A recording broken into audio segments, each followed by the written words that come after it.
Yo, salut à tous les amis, c'est Alex et bienvenue sur ma chaîne YouTube. Aujourd'hui je fais une petite vidéo pour donner plus d'infos aux nouveaux joueurs ou aux gens qui voudraient un peu plus se lancer dans le jeu tout simplement, parce qu'il y a beaucoup de collectionneurs, mais il y a aussi des gens qui aimeraient apprendre à jouer, mais qui ont un petit peu du mal avec toutes les nouvelles règles qui sont sorties, ou d'anciens joueurs, etc. Donc je vais faire une petite série de vidéos pour tout simplement vous familiariser au jeu et comprendre un petit peu mieux, même s'il y a ces petits livrets de règles que vous chopez à chaque fois dans des decks de structure, etc. J'en ai un bon paquet parce que j'ai acheté énormément de decks de structure avec toutes ces livres de règles, et vous voyez comme là, livre de règles officiel version 9.1, parce qu'en gros c'est un petit peu comme les jeux vidéo, à chaque fois vous avez des mises à jour, comme là l'ancien, l'autre c'est .9, l'autre c'est .8, etc. .7, en fait de plus le jeu évolue, de plus il y a des règles qui s'approfondissent dans le jeu, et il faut être un petit peu au courant. Donc vous avez tous ces livres de règles là pour apprendre à jouer. Si vous n'en avez pas, vous n'avez pas d'excuses pour aller sur le site officiel de Konami et vous allez trouver les mêmes règles gratuitement en français sur internet. Et voilà, donc on est parti. Moi je vais donner quelques petites bases aujourd'hui dans cette vidéo. J'en donnerai au fur et à mesure si ça plaît. Je sais qu'il y a ceux qui jouent très bien et qui jouent souvent, ça vous servira complètement à rien. Mais il y a aussi beaucoup de gens qui aimeraient apprendre à jouer. Donc je fais cette vidéo là pour vous, tout simplement. Alors quand on voit ce petit, on va ouvrir ça ensemble. Donc aujourd'hui on va voir se préparer à jouer, étape numéro 1. Donc se préparer à jouer c'est quoi? Créer votre propre deck. Donc en gros, dans Yu-Gi-Oh, vous êtes complètement libre à 100% de créer n'importe quel deck que vous voulez. Il y a des gens qui me demandent est-ce que j'ai le droit de mettre cette carte là avec cette carte là, etc. Vous avez le droit de faire ce que vous voulez, d'avoir autant de cartes monstres, magie ou pièges, etc. Vous êtes libre de faire ce que vous voulez. Donc le deck, un deck comme le mien, je vais vous montrer ça, hop, bon on fait, je vais prendre tout ça, un deck c'est, vous avez le droit entre 40 et 60 cartes au total, donc entre 40 ça peut être 42, ça peut être 59, etc. Vous êtes complètement libre de faire ce que vous voulez. Le seul truc, c'est que de plus vous vous rapprochez des 40 cartes, de plus vous avez de chances de piocher les cartes que vous avez besoin, de plus votre deck est gros au niveau du nombre, genre 60 cartes, vous avez beaucoup moins de chances, vous avez 20 chances en moins de piocher la carte que vous désirez piocher, donc c'est bien de se rapprocher au minimum des 40 cartes. Après il y a des decks spécifiques où vous avez besoin d'avoir beaucoup plus de cartes, etc. Ça c'est vraiment, c'est à voir, Donc j'ai rangé le livre, je sais pas pourquoi. Alors numéro 2.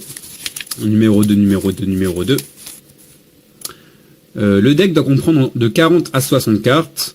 Vous ne pouvez avoir que 3 exemplaires maximum d'une carte. Donc en gros, oui et non.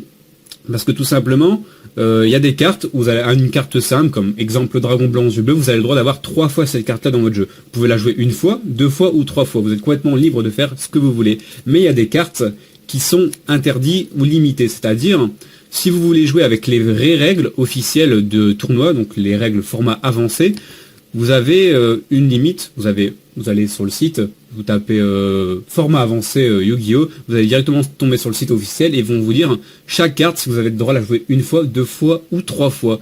Donc c'est à vous de regarder, et si vous avez pas de limite, vous pouvez la jouer 3 fois à chaque fois, n'importe quelle carte. Si vous avez une limite, genre une carte, parce que c'est soit vous pouvez la jouer 3 fois, soit une seule fois, ou soit elle est interdite. Donc il n'y a pas d'autre choix tout simplement. Donc ça c'est à vous de regarder, savoir combien de fois vous pouvez jouer cette carte là. Alors on continue. De plus, certaines cartes sont interdites, limitées ou semi-limitées en tournoi officiel. Après, si forcément vous jouez avec des potes ou avec vos frères, vos sœurs ou des amis, c'est à vous de vous dire directement si vous jouez avec le format avancé ou le format classique. Et là, en fait, les limites changent. C'est complètement à vous de voir. Après, il parle de l'extra deck. Donc, qu'est-ce que c'est l'extra deck? En fait, vous avez le droit à vos 40 cartes minimum. Mais d'à côté, vous avez le droit à 15 cartes dans votre extra deck. Les cartes d'extra deck, par exemple, c'est les cartes synchro, les cartes fusion ou les cartes Xyz. En fait, c'est des cartes qui seront à côté, qui seront pas dans votre deck, mais qui seront à côté. Et à chaque fois, vous allez avoir un effet de cette carte qui va vous permettre de chercher, par exemple, une carte au hasard. Si je prends encore l'exemple du dragon blanc aux yeux bleus, vous avez 3 dragons blancs aux yeux bleus.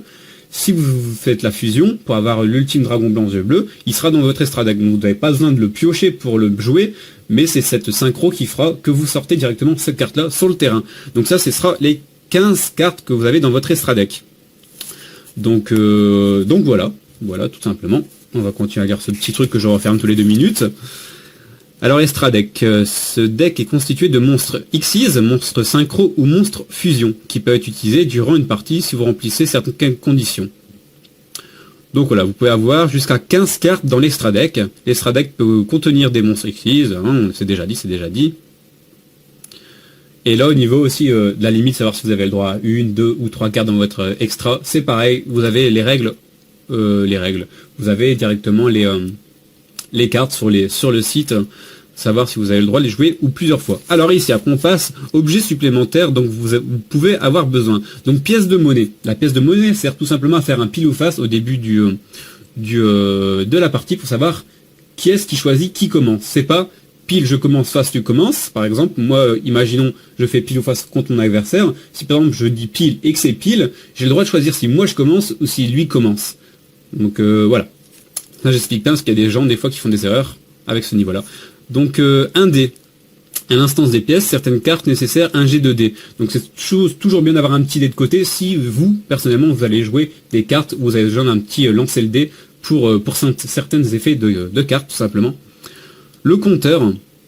Donc le compteur, c'est bien aussi pour limiter, pour compter les points de vie, parce qu'en moyenne, quand vous faites une partie, si vous avez 8000 points de vie. Après, il y a certains matchs qui jouent à 4000, etc. Ça a à voir avec le tournoi en question, savoir si vous avez 8000 ou 4000, tout simplement. Si c'est fun, si c'est du pro, etc. Donc un compteur de points, c'est toujours bien pour savoir qu'à chaque fois que vous prenez des dégâts, descendre votre limite de points, ou descendre aussi celui de l'adversaire. C'est toujours bien aussi de compter, savoir combien l'adversaire et lui reste de points. C'est mieux au niveau de la stratégie. Par exemple, je sais que ce tour-ci, je vais pouvoir faire 4000 points d'attaque, mais si je compte pas combien il lui reste, si par exemple dans ma tête, je crois qu'il a 5000 points d'attaque, mais en fait, il lui reste plus que 3005, j'aurais pu l'achever. Mais si je comptais pas ces points-là, ça permet de pas vraiment savoir. Donc, c'est toujours très bien de savoir exactement combien votre adversaire reste, combien il lui reste de points de vie, tout simplement. Et après, vous avez aussi des monstres qui jouent avec des compteurs, avec un compteur tout simplement, donc c'est toujours bien d'avoir un petit compteur. Après un compteur, vous prenez une calculatrice, ça marche tout aussi bien. Jetons et monstres. Donc par exemple, il y a des cartes qui vont par exemple prendre le contrôle des cartes de l'adversaire, donc c'est toujours bien d'avoir des jetons pour dire j'ai pris le contrôle et je joue mon jeton, parce qu'on ne prend pas les cartes de l'adversaire forcément, mais on peut utiliser des jetons. Il faut toujours avoir des jetons. Des jetons, qu'est-ce que c'est? C'est une carte simple, comme celle-ci, mais en fait en gros il est marqué jeton dessus. Après vous pouvez utiliser soit des protège cartes pour le faire semblant que ce soit un jeton. Vous n'êtes pas forcément obligé d'acheter un jeton, ça c'est clair et net. Ou vous pouvez même imprimer. Vous pouvez imprimer n'importe quelle image sur internet et vous l'utilisez comme jeton. C'est aussi fun. J'ai déjà vu des jetons Pokémon pour Yu-Gi-Oh! Ça, vous pouvez faire vraiment ce que vous voulez au niveau des jetons. Ou des dragons vraiment qui ont de la gueule, etc. J'ai un petit peu tout vu. Donc calculatrice. Et protège carte. Bon, protège carte, ça c'est entre guillemets, en gros, à force de faire vos matchs, de faire vos tournois, vos cartes vont tout le temps s'abîmer, à les poser, à les trier, à les mélanger, etc. Donc c'est toujours bien d'acheter ces protège cartes là. Moi je prends des ultra pro, en moyenne ça vaut 3,50 € et c'est génial pour protéger ces cartes, pour dire qu'ils soient vous pouvez les garder pendant longtemps. Et les cartes, il y a certaines cartes de certains decks qui coûtent très cher, donc c'est clair que c'est bien de les garder en très bon état, qu'on soit joueur ou collectionneur. Alors on passe au niveau suivant, tapis de jeu. Donc tapis de jeu, on va faire un petit peu de place ici. Hop là. Ouais, j'ai un paquet de livres de règles, c'est un truc que je garde à chaque fois, je les jette pas, parce que des fois ça peut servir. J'en ai déjà donné à des gens qui voulaient apprendre à lire, à apprendre les règles, ils voulaient les lire, apprendre les règles tout simplement. Donc tapis de jeu, vous n'avez pas forcément un tapis réglementé dans Yu-Gi-Oh! Vous pouvez prendre ce que vous voulez. Donc vous avez ces tapis là, comme celui que j'ai ici. Donc c'est un tapis simple, c'est juste un protège pour mettre ses cartes dessus, pour dire que ça soit plus fun que jouer sur la carte, pour plus être dans la dimension du jeu, tout simplement. Pour se donner une petite dimension, un petit, comment je peux vous dire ça, une ambiance de jeu vraiment sympa. Après, forcément, il y en a beaucoup qui achètent des decks en magasin. Là, par exemple, il y avait un deck qui était fourni avec, un tapis qui était fourni avec. C'était le tapis de la saga du dragon blanc aux yeux bleus. Donc forcément, ça a déjà un peu plus de gueule que de jouer sur une table planche. Après, c'est vrai que ça reste pas le top. Vous voyez, quand c'est mis, bah ça fait ça. Après, vous pouvez les écraser. Mais le mieux et le plus fun reste un tapis comme ça. Un tapis comme ça peut valoir quand même entre 15 et 60. J'en ai même vu à des 120 € quand c'est des tapis des conventions officielles. Ça peut monter très très haut. Après, c'est vraiment de la pure collection. Mais vous pouvez simplement jouer avec un petit tapis comme ça qui fait plaisir. Donc on reprend les livres des règles. Et après, vous pouvez aussi imprimer des tapis ou vous créer vos propres tapis. Vous n'êtes pas obligé de... Je sais qu'il y a des sites officiels qui proposent de la création des tapis pour une trentaine d'euros. Vous mettez l'image que vous voulez. Mais après, aussi, vous pouvez prendre une planche de carton dans votre jardin, dans votre garage, ou une planche en bois, imprimer des belles images et le faire vraiment à votre sauce, complètement gratuit. Et c'est à vous d'imaginer et de créer un peu ce que vous voulez faire. On est déjà à 10 minutes 38 de vidéo. J'aurais pas cru. Donc, ici... zone monstre. Donc la zone monstre, c'est la zone, bon le tapis vous voyez mal, c'est la zone qui sera en face. La zone qui... Ah ouais, aussi une petite parenthèse, entre ces tapis là, vous n'avez pas les petits carrés qui vous disent zone magique, zone monstre, zone piège, tout simplement parce que ces tapis là c'est fait pour aussi les gens qui jouent souvent, donc ils n'ont pas besoin d'avoir ces repères là, ils les connaissent très bien. Mais ces tapis là c'est aussi pour faciliter le style de jeu et la compréhension tout simplement de où on doit poser ses cartes. Donc la zone monstre est la zone ici. La zone au-dessus. La zone carte magie et piège, donc les cartes magie et piège, vous allez les poser ici. Donc à chaque fois, vous avez 1, 2, 3, 4, 5 places pour votre carte, votre zone carte magie et pièces, et 5 places pour poser des monstres. Sur les effets ici, juste à côté, on a le cimetière, la zone deck, et de l'autre côté, on avait la zone extra deck et la zone carte terrain. Donc on va regarder sur le papier, ça sera beaucoup plus lisible tout simplement. Donc ici, zone monstre, zone magie, zone deck, donc votre deck de 40 cartes. Le cimetière, quand une carte meurt, part directement au cimetière. Ici, vous avez la zone terrain pour vos cartes terrain. Et la zone extra deck. Les extra deck, c'est les 15 cartes qui sont des cartes X6, fusion et synchro que j'ai déjà parlé. Et maintenant, dans les premiers livres, vous n'avez pas ça, mais maintenant, vous avez les zones pendules pour les cartes à effet pendule qui sont sur les côtés. Ça, c'est aussi une mise à jour. Si vous avez le premier livre de règles, forcément, vous n'allez pas avoir les cartes avec les terrains de zone pendule, parce qu'ils existaient tout simplement pas. Comme ce tapis de jeu-là, où vous n'avez pas les zones pendules, parce qu'à la sortie de la saga du dragon blanc aux yeux bleus, les cartes pendules n'existaient tout simplement pas encore. Donc c'est bien aussi d'avoir une petite mise à jour. Après, il existe différents tapis de jeu que j'ai eu forcément avec à chaque fois les cartes. Bon, les plus beaux sont déjà accrochés sur mes murs, vous avez déjà dû les voir dans mes vidéos.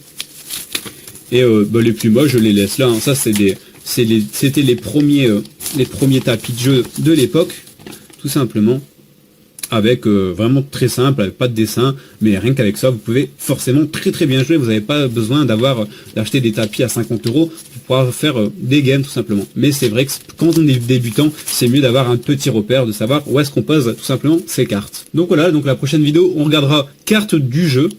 Donc les cartes du jeu sont les cartes de différents types, les cartes magiques, les cartes pièges, les cartes monstres et les cartes qu'on aura dans notre extra deck. Donc ce sera plusieurs petites vidéos et voilà, j'espère que ça vous fera plaisir pour surtout les débutants. C'est vraiment une vidéo que j'ai envie de vous faire pour vous partager, pour aussi vous permettre de pouvoir jouer dans des différents tournois et même dans mes tournois que j'organiserai au fur et à mesure.